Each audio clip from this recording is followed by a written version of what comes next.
Welcome to Hood Champion Boxing and Sports. In boxing, you find a way to win or you find a way to lose.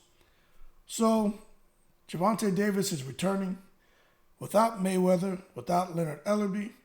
He has his own team, still has Steven Espinoza in his corner. Showtime is still supporting him. But Gervonta Davis is off, doing his own thing, and looking to make the biggest and best fights at 135. In addition to that, Gervonta Davis made a comment about possibly fighting Terrence Crawford at 147 and maybe even beating Terrence Crawford. Now, for me, I think that was just kind of having fun with Terrence Crawford's name. Gervonta Davis is showing a lot of growth in his interviews. Even when he had the opportunity to speak negatively about Hector Garcia, to speak negatively about Ryan Garcia, to speak negatively about Rolly Romero, Gervonta Tank Davis surprised me. And he didn't take the bait from during the interview, and he actually responded like the consummate professional that he's becoming. And I think he deserves to be lauded for that. Because we know Ryan Garcia has been doing a lot of talking about their forthcoming match. Hector Garcia has been doing a lot of talking about the match on 7 January. Rolly Romero, that's a whole nother level of trash talk. But Gervonta Davis went on record to say Hector Garcia is a strong fighter, and the problem that Chris Colbert made with him, he said, is he overlooked him. And Tank Davis said he is not overlooking him. He's hungry. He's strong. He wants to win. He said, just like me. He said with Rolly Romero, because the guy interviewing him was asking about Rolly and why, if he felt like he should have put his foot on the gas earlier to get Rolly out of there. And I was surprised what Tank said. He said no. He knew he had to be patient. He's like, because he learned quick that Rolly was too strong. He said he knew if he sat in there messing around with Rolly early in that fight, he said he knew he could get slept. And what that told me was that Gervonta Davis has awareness. He's not afraid to be vulnerable. He's not afraid to say something and have all the critics in social media converge on him and say, oh, he's scared. Rolly had him shook. And all the other immature kind of, bandwagonist type comments you'll get from a lot of these, trolls on social media. So I was really impressed with that response.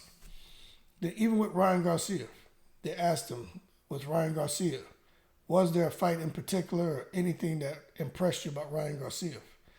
And Tank paused, and he thought about it, and I was like, okay, he's probably going to say something slick here because Ryan's been saying a lot of horrible stuff about him. But Tank didn't do that. He said he was impressed the way Ryan came back to win the Luke Campbell fight. And to be honest, I think anyone who's a true boxing fan respects what Ryan Garcia did in that Luke Campbell fight. Tank went on to point out that Ryan Garcia got dropped hard, and then he came back to win by knockout. And what he said Luke Campbell is a solid fighter. So he gave Luke his props, and he gave Ryan his props. And I was really impressed that Tank did that. So what that tells me about Tank Davis, I think sometimes you can get caught up in these guys and some of the antics and some of the buffoonery that's displayed. But when you peel the layers back with Tank Davis, he has a seriousness about him. And just like some of the buffoonery and some of the chaotic behavior that has surfaced and can be attributed to maybe how he grew up, such a tough environment, I think that seriousness that's in him can also be attributed to growing up in that serious environment. And I think the way he handles the media, and in particular, the last couple of days with some of the questions that were presented to him, I think that can be attributed to the time he spent with Mayweather, Ellerbe, Espinoza, and Mayweather conditioning him and grooming him to be a superstar in boxing. Because with a guy like Tank Davis, he doesn't need to berate his opponents. He doesn't need to cuss and be the villain. Tank Davis is a star. But at the same time, we can't take it to the stupid. And buy into the fact that if Gervonta Davis went up to 147 to fight Terrence Crawford, then that's a 50-50 fight based off of Gervonta's power alone. Now, there are multiple people who took off on a tangent after Tank Davis just, like he was just kind of playing with the idea of if he went to 147 fighting Crawford. Nothing serious, just conversation, dialogue, right? But then you got the fools out here who are like, yeah, if Tank went to 147, for sure, he would knock Bud Crawford out. Because Gamboa, he for the most part, knocked Terrence Crawford out when they fought. And Terrence Crawford was out on his feet. It's kind of like what Adrian Broner said in the interview about Gervonta Davis knocking out Devin Haney and having Devin Haney out on his feet, and they all had to jump in the ring to save Devin Haney. And I'm like, people create their own narratives, man. How the hell they went from Gervonta Davis just kind of having a little healthy conversation saying, maybe I'll go up to 147 and fight Bud. That's like him saying him going to 147 fighting Earl, 147 and fighting, Ugas or any of the big dogs at 147. Could he do it? Of course, with the right opponent. He went to 140 fought Barrios. Barrios was 5'10", 5'11". Same height as Crawford. Same height as, he's a little bit taller than Crawford. Same height as Earl Spence for the most part. So if he can get in there and handle Barrios, he should be able to get in there and give a fair representation of himself against, any of those other guys. Because Tank Davis can fight. But sometimes when, and this is proven to be true, when you have a really, really, really good big guy fighting a really, really good small guy, the really, really good big guy wins. It doesn't mean that the small guy isn't great. He's just fighting someone who's equally great and just bigger. So it is what it is. So we just have to be, we got to be realistic about Tank Davis, because I think we all at one point, from just watching the accomplishments of Canelo, for a moment, for a split second, we all thought Canelo could go on and kick Anthony Joshua's ass. Then there were those who was agreeing with Canelo that at 200 pounds he would beat Usyk. And everybody was buying into this. For a split second, admittedly, I said, this is boxing. Like I always say, the best boxer doesn't win. It's the fighter who boxes the best on that night.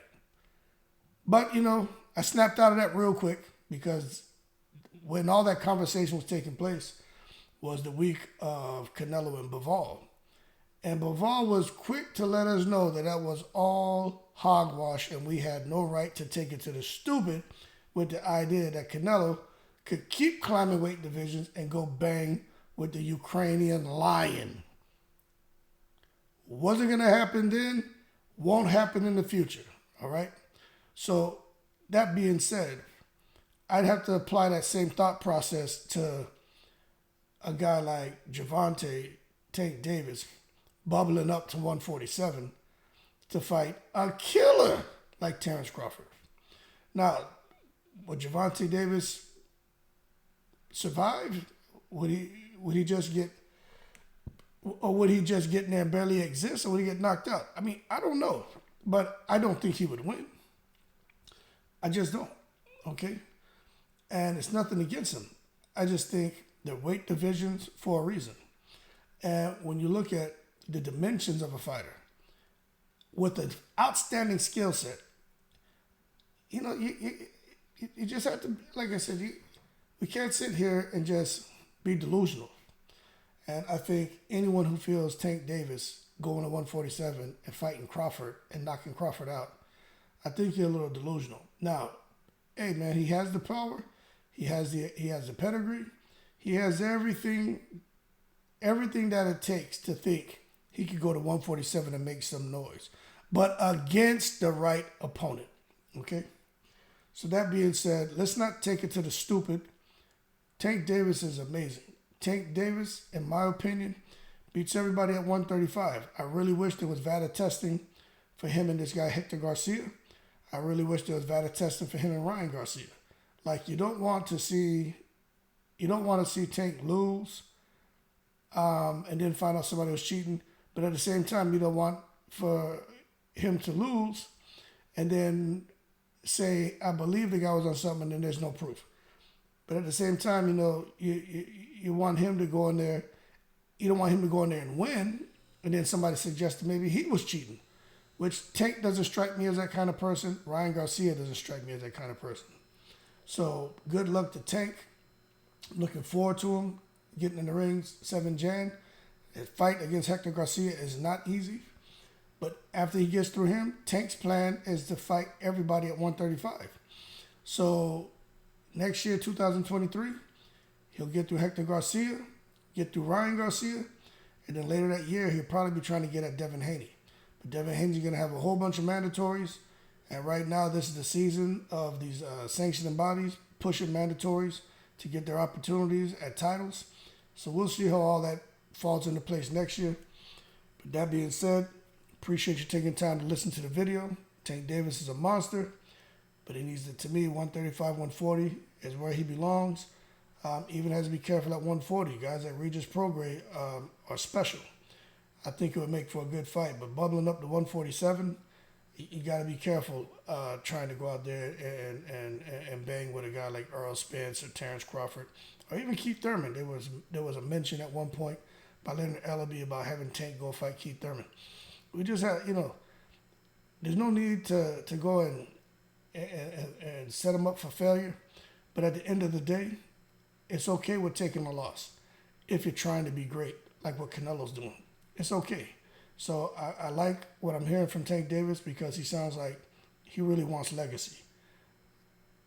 And there's nothing wrong with that. So good luck to him, but I'm really excited about his upcoming fight. That being said, y'all keep cool. Shout out to the veterans, people from all 7 continents. Appreciate the support. Please like and subscribe, and keep cool. I'm in the breeze.